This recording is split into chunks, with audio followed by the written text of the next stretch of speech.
Thanks for your support as a channel member, F1 Skiddy! A couple of months ago I answered some questions from my members and my Discord channel, but this time I've put the message out to everybody, and here are the questions that I'm going to answer.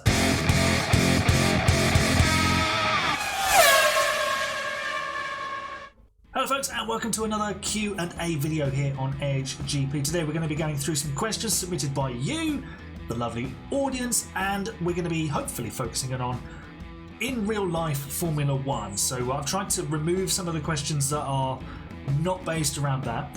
There is one or two that have snuck in, but yeah, there's been plenty going on in the last couple of months since I did a Q&A video.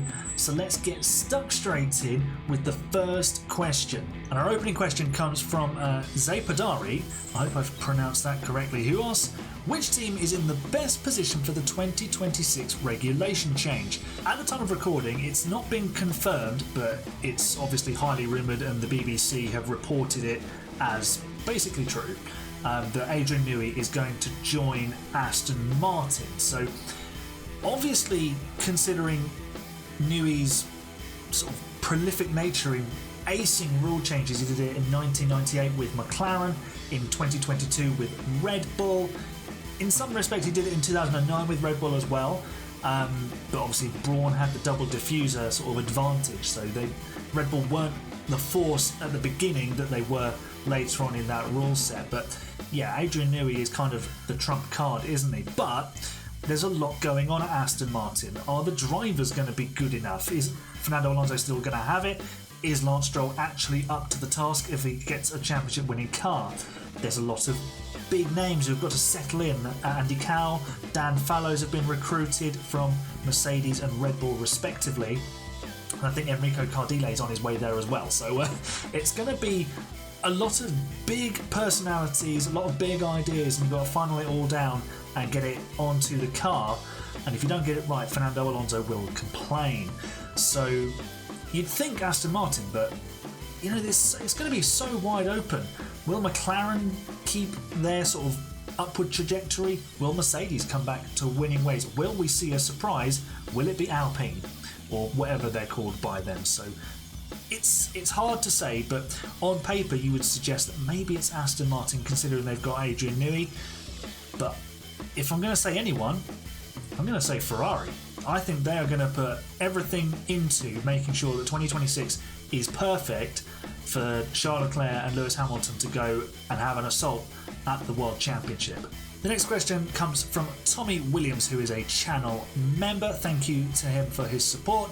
He asks, do you think Lando can catch Max in the Drivers' Championship? And do you think McLaren are doing a good job of chasing down both championships? And there's a similar question from Jeremy Kasoka Racing, who asks, is it possible for Lando to win the World Championship? Yes, it is definitely possible for Lando to win the World Championship, and he definitely can catch up to Max Verstappen.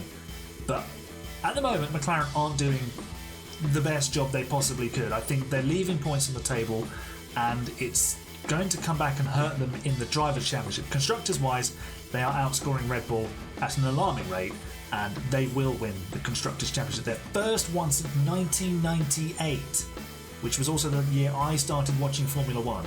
So between the year I started watching Formula One and now, McLaren have basically not won the Constructors' Championship. It's actually ridiculous that such a famous team hasn't won the Constructors' Championship for so long. But this year, they will end that drought. Crispy Bacon asks, who is the most unlucky F1 driver? There's so many options I could choose here. One that springs to mind is I think it was New Zealand-born Chris Amon. He was super unlucky. He never actually won a Formula One Grand Prix. This was back in like the 50s and 60s, I think he was racing.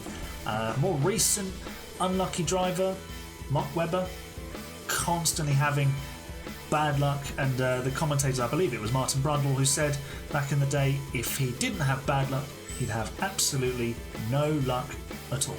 The next question is quite a big one from Optics, who is a channel member. Thank you to Optics for his support. He asks, with Hadjar looking likely to do well in the F2 Championship this year, what do you think the Red Bull formula should do next year with their drivers? Do you think it's worth dropping Perez, but also VCarb dropping Tsunoda? as Tsunoda isn't in to drive for the senior team. Is it worth keeping him in the junior team, which is taking up a seat for someone else? So potentially Liam Lawson, Hadjar, Ayumu Iwasa, who's in the Japanese Super Formula. All of those three could potentially get promoted. It's a tricky one because I think Red Bull don't want Perez to move on because they've been burnt by promoting someone too early before. However, they're super reluctant to promote Tsunoda. There must be something other than his on-track performances that's holding him back. I believe there's some question marks over his work ethic and sort of his style. But honestly, Tsunoda surely can't do any worse than Perez has been doing in the last sort of 6 months or so. It's a mess at Red Bull. They've had a real scattergun approach to signing drivers, and that's primarily down to Helmut Marko. The whole Nick De Vries fiasco, he was just the new shiny thing, and Helmut Marko wanted it, so he went and got it, and it didn't work out. Liam Lawson was excellent when he deputised for Daniel Ricciardo last year. Hadjar has been performing well this year in Formula 2. Has he got sort of the mentality and the composure to make it in Formula 1? Question marks over that. Iwasa is good, but is he F1 level? Not sure. I would like to see Lawson given a run. Personally, I think they should promote... If they're not going to promote Tsunoda, they should put Ricciardo in the Red Bull alongside Verstappen. It's a known quantity. We know what speed we'll get out of Ricciardo if they can get the car to work. Lawson in alongside Tsunoda for 2025 with the aim of promoting Lawson for 2026. But then what's Max Verstappen going to do? Is he going to stick with the team for 2026? Who even knows? Is he going to be wearing the silver or white or black overalls of Mercedes for 2026 and 2027 or beyond? Lots to work out at Red Bull, and they need to think about how they develop those drivers and get them on the conveyor belt again, because 10 years ago they were churning them out like nobody's business. Another question from a channel member, Justin Inakaitis, asks, is Gabriel Bortoleto the next big driver as he's in with a shout of winning F2 and F3 back to back? And a similar question, Knight asks, do you think Sauber will sign Bortoleto or will they keep Valtteri Bottas? So in answer to Justin's question, Gabriel Bortoleto is a very good driver. Let's put it that way. He's recently gone from last to first at Monza, a little bit of fortune, but he's still an excellent drive. Not many drivers have won Formula 3 and Formula 2 back to back, and the ones that spring to mind are Charles Leclerc, George Russell did it? I can't remember if he won Formula 3 or not, but who's the other one? Oscar Piastri. Of course, how could I forget? He famously did F2 and F3 back to back on his way to not getting an Alpine seat and then not racing for them, of course. But he's doing rather well in Formula 1 now. Obviously, Bortoleto is a McLaren junior program driver. I'm not sure what they call it, but they're all locked in at McLaren, and they don't have space in their IndyCar program because they are merry-go-rounding drivers out there like it's going out of fashion. I would like to see Bortoleto in an F1 car. Will that be a Sauber? Honestly, I mean, I don't think he would turn it down, but you might be better off not in a seat if you win the F2 title. If you're Bortoleto, you're better off not driving next season, because all the time you're not driving, your stock goes up based on potential. That's what happened with Piastri.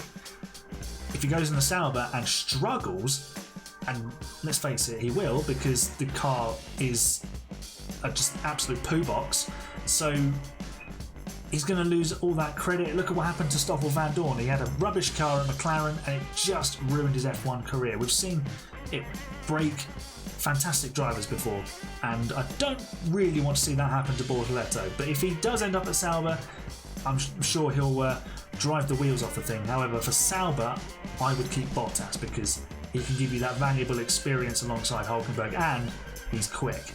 Another question from Jerma, who is a channel member here. He asks a slightly different, in real life F1 based question. He says, do the people around you, like workplace and things like that, know that you like F1 and that you have an F1 Manager YouTube channel? Yes, they do. That is, so when I took the job that I'm in now, I had to tell them that I had a YouTube channel, essentially, because it's part of a media outlet. So yeah, I had to tell them about it. Some people know what I do, some people ask some questions, but I don't think they pay much attention. When I'm at work, I focus on the work that I need to do, to be honest. But yeah, they do know that I'm a Formula One fan. So when I'm cutting bits of audio for going out on radio, I understand better than anybody that every tenth of a second that I can save in an audio clip really matters. Another channel member asking a question is Pulse Potato. He says, if you could pick any Formula 2 driver or free agent to come onto the F1 grid, who would it be? This is a very interesting question because there's so many drivers I would like to see on the grid.